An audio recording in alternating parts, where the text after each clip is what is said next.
Hey, what's going on? So Total War Warhammer 3 is back with a fresh update, and the big headline here is that the game has officially moved into its latest patch, with the studio saying this is the last game update before Bathsheba and her Tiger warriors arrive in Update 8.0, which they expect to talk about around mid-April.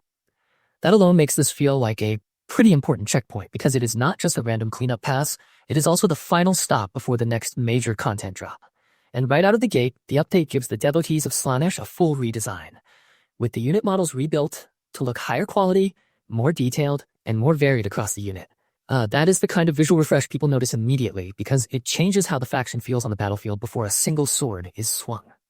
A huge part of this update is the long list of campaign fixes, and honestly, that is where a lot of the real value is hiding.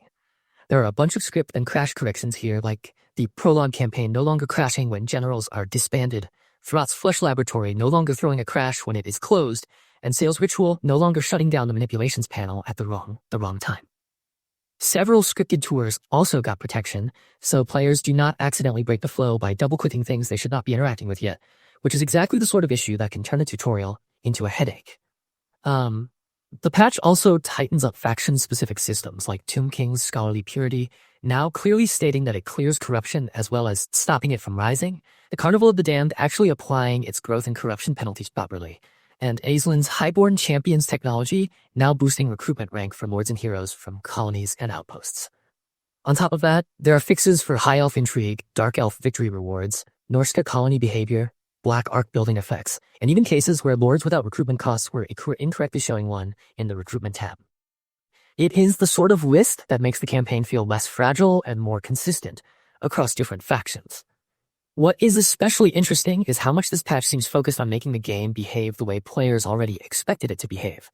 For example, the update fixes HP values not updating correctly when characters gain health-increasing skills, and it also fixes HP updates when switching mounts, which sounds minor until you realize how often that sort of bug can confuse the whole feel of a lord or hero.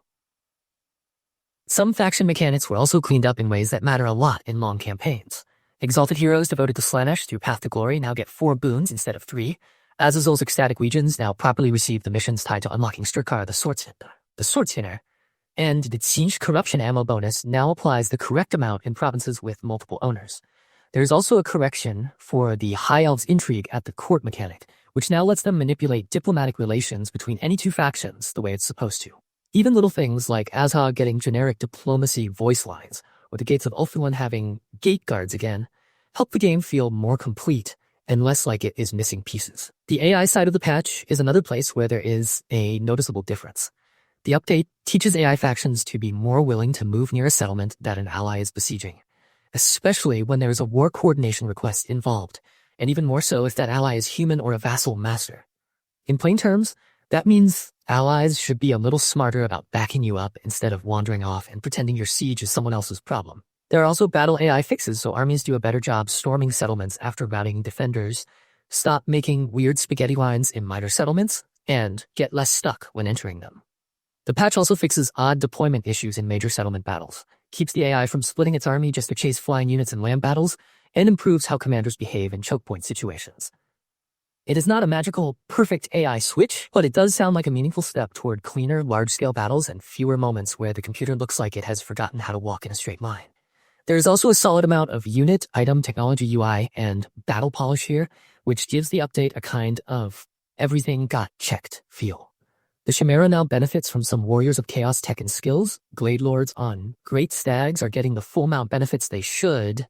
Lokir Fellheart's Maelstrom mount has had its mass and speed values corrected, and the Exalted Hero of Slaanesh now properly gets Siege Attacker and Devastating Flanker in the right situations.